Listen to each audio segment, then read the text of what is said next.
really neck and neck in California. We need you to go out again today. Thanks for all your support. It really means a lot. I'm just here, really, to introduce my husband.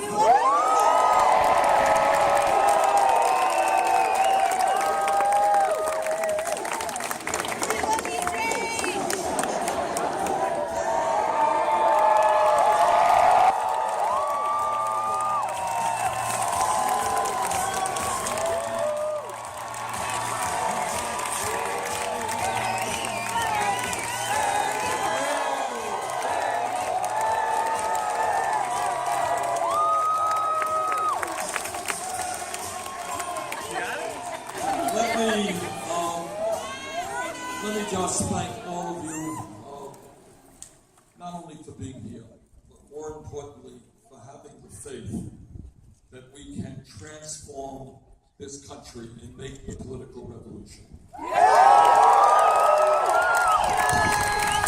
Let me introduce, you all know Jane Kim. Jane, come on up here. My wife, Jane, you met. Son Levy, my daughter Karina. I think the grandchildren are running around someplace. They'll probably pop up in a minute.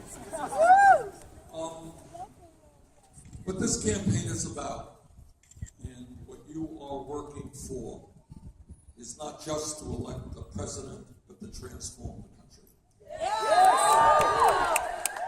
The longer that I have been in this campaign, and it's now been just about over a year, what I see as I travel throughout this country, we had the honor, and I mean it very seriously, not just the word, the honor to go from Maine to California.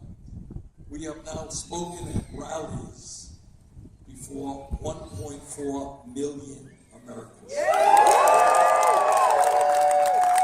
The last couple of weeks, since we've been campaigning in California, we've had over 30 rallies. 217,000 people have come out. And what I have seen and what I have heard makes me more convinced than when I even began this campaign, the need for a transformation of the American political system and the American economic system. And the simple truth is, without being critical of anybody, it's just to say that it is too late for establishment politics and establishment economics. We need transformation, not nibbling around the edges. What does that mean? What it means is that we all believe that the United States should have a vibrant democracy, where we have the largest voter turnout of any major country on earth, not one of the lowest. Where people are discussing the serious issues facing the nation, not doing what the media often does, engaged in political gossip. Who cares?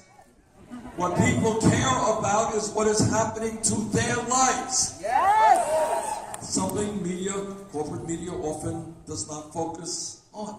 People want to know why it is for the last 25 years the middle class of this country has been in decline, and almost all new income and wealth goes to the top 1%. Thank you.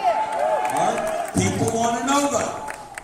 People want to know why we are the only major country on earth not to guarantee health care to all people as a right.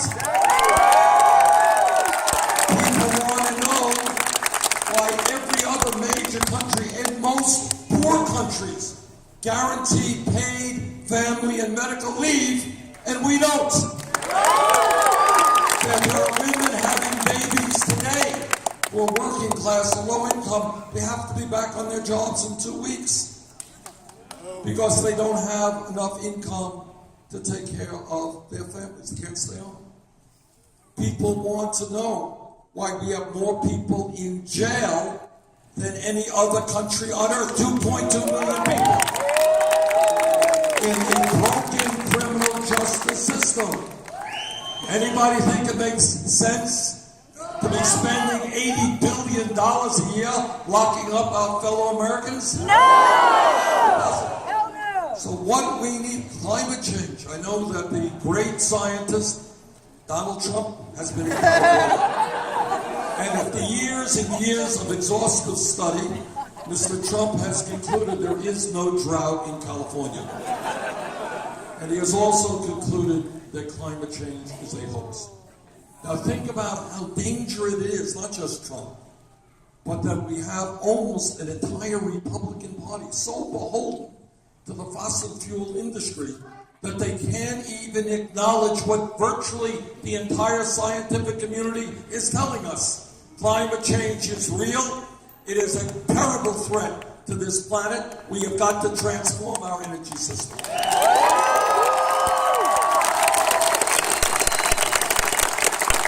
And by the way, if we're going to do our best to make sure that our people have clean drinking water, we're going to have to end fracking as well.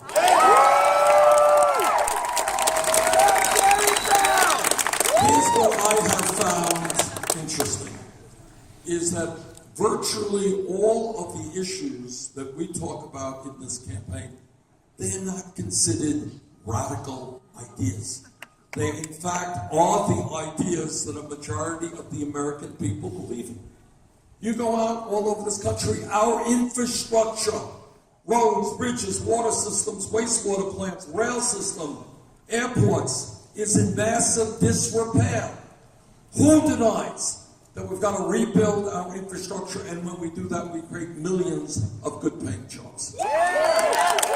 Who denies that the minimum wage of $7.25 an hour is a starvation wage? We've got to raise it to a living wage, in my view, $15. So what this campaign is about is making the profound statement that given the power of the ruling class in this country today, and we got to be honest about that, we have got to understand that Wall Street has endless supplies of money.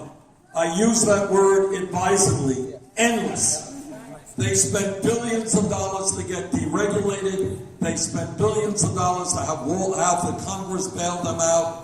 And they're spending billions in order to prevent us from breaking up the large financial institutions. They're taking on the power of corporate America, or if they can make $5 more by shutting down a plant in the United States and moving to some low-wage country, they would do it tomorrow.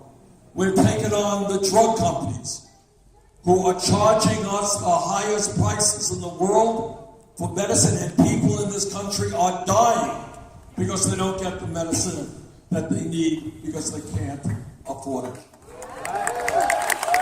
We're taking on a corporate media who, almost under pain of death, refuses to allow serious discussion about serious issues. 24/7 political gossip, almost nothing about the issues that impact working families.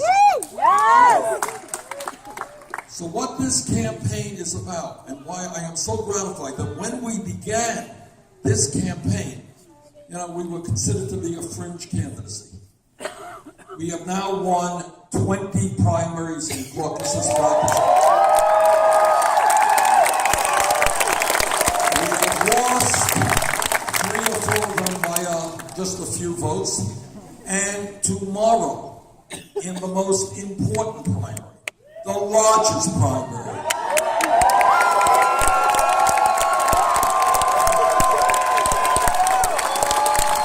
the primary that has 475 pledged delegates, because of the work you have done and because of the work you are doing right now, I think we got an excellent chance to win this thing.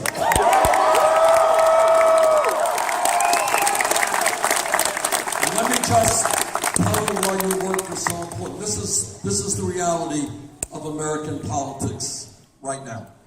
And that is, 2 years ago, we had a midterm election. 63% of the people didn't vote. Do you all know that? 60 to 80% of young people didn't vote. Overwhelming majority of low-income people didn't vote.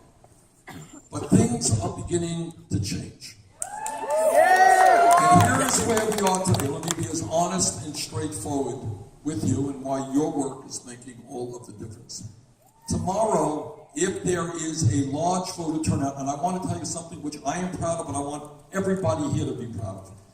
I think in a significant way, not completely, but because of our campaign and the energy that it is bringing forth, there has been an incredible surge in voter registration here in California. What that surge, as I understand it, is about is young people registering to vote, Latinos registering to vote, and we should all be very proud of that we are bringing people in to the political process to reclaim a vibrant democracy.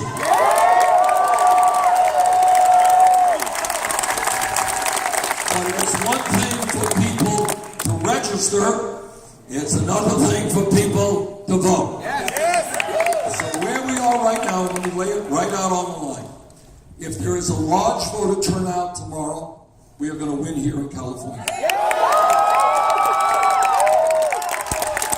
If there is a very large voter turnout, we're going to win by a big number. I also have to tell you, if there is a low voter turnout, we're going to lose. That's the way it is. Because Secretary Clinton's voters are very reliable voters. They have voted in many past elections. They will be out tomorrow, or have voted already. Our people are younger people. Our people are working class people who over the years have had real suspicion about the political process. They turn their backs on it. We're trying to bring them in. And that is hard. We got to be honest about that.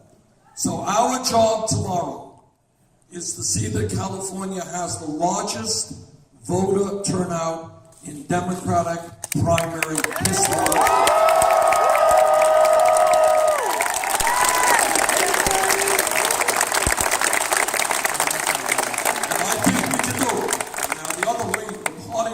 That I want to give you is this. If you think that helping me get elected is all that you have to do, that's too easy. The hard part is once we get into the White House. Because the powers that be, whether it is Wall Street, whether it is corporate America, whether it is wealthy campaign contributors, they are going to fight us tooth and nail in terms of every progressive idea and piece of legislation we bring forth. And what we have got to do, and this is not easy because this is unprecedented, how in fact do you create a vibrant democracy in America? How do you create a Democratic Party which is more than a group of people raising money from wealthy campaign contributors? How do we open the Democratic Party to working people and young people and give them the power to transform America? Truth is, that's not easy stuff. It's never been done.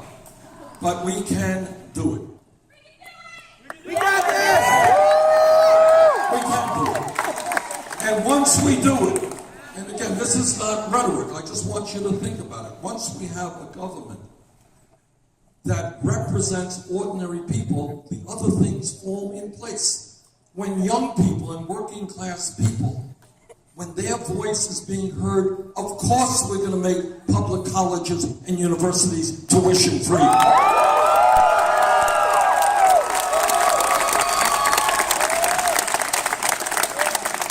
When working women have a strong voice, of course we're going to have pay equity in this country. When a number of us, a sufficient number, stand together to tell the fossil fuel industry that their short-term profits are not more important than the future of our planet, of course we're going to transform our energy system. Latino community and their brothers and sisters and all of us stand with them. Of course we're going to have comprehensive immigration reform and a path to acceptance. When the African American community and all of their allies stand together, of course we're going to rebuild the inner cities of America. When the Native American community and all of their allies stand together, we are going to fundamentally change the way that our government relates to Native American people. The issue here is not a debate over the ideas. Our ideas, and I want everybody to understand this. If you go out and you knock on a door and somebody says, well, these are crazy ideas, they're radical ideas, extremist ideas, tell them no. Every idea here, or virtually everyone, has the support of a majority of the people of this country. You want to hear a radical extremist idea? It is giving tax breaks to billionaires where we have massive income. A radical extremist idea is insulting Mexicans and Latinos and Muslims and women and African Americans. That's a radical extremist idea. Our ideas are as mainstream as motherhood and apple pie. The problem is not our ideas. The problem is that the big money interests are more concerned about protecting their incredible wealth and their incredible power and continuing their greed, which is destroying our economy. That is the issue. And what we all understand is you don't make real change from the top on down, you only make it from the bottom on up. And no doubt in my mind that when we mobilize people to stand up for our ideas, those ideas will in fact be implemented. And I want to close with this note here. Maybe some of you have heard me say this before. If you think about American history, you think about how change comes about and what courage is about. You think about 150 years ago in this country, and you think about people living within the abomination of slavery, and African Americans and their allies at great personal danger. Some get killed, some go to jail, some get beaten. To stand up amidst all of that racism and that hatred and say we are going to fight to create a country which is non-discriminatory. That is courage.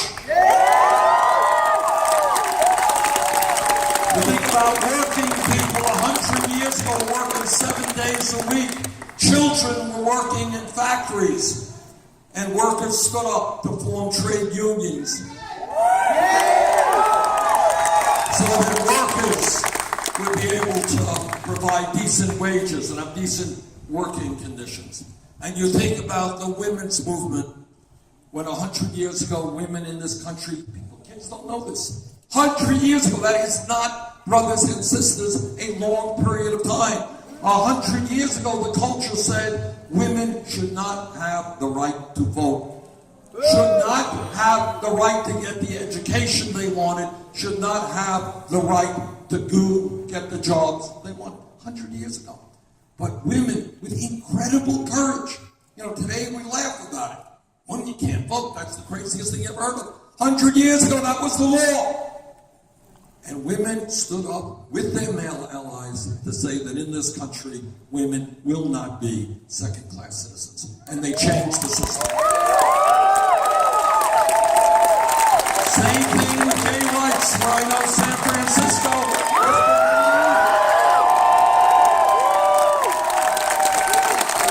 Anybody here think that last year, because of the courage and brilliance of a conservative Supreme Court, That's why gay marriage is legal in 50 states today. That has nothing. They were the last guys on the block to know what was going on. Gay marriage is legal in 50 states because for decades, extraordinarily brave people in the gay community and their straight allies fought against homophobia. And died. Fought against bigotry to say that in America, people should have the right to love anyone they wanted, regardless of their gender. That is the point, is that change, to paraphrase the great abolitionist Frederick Douglass, it's never given to us. Freedom is never given to us. You gotta fight for it.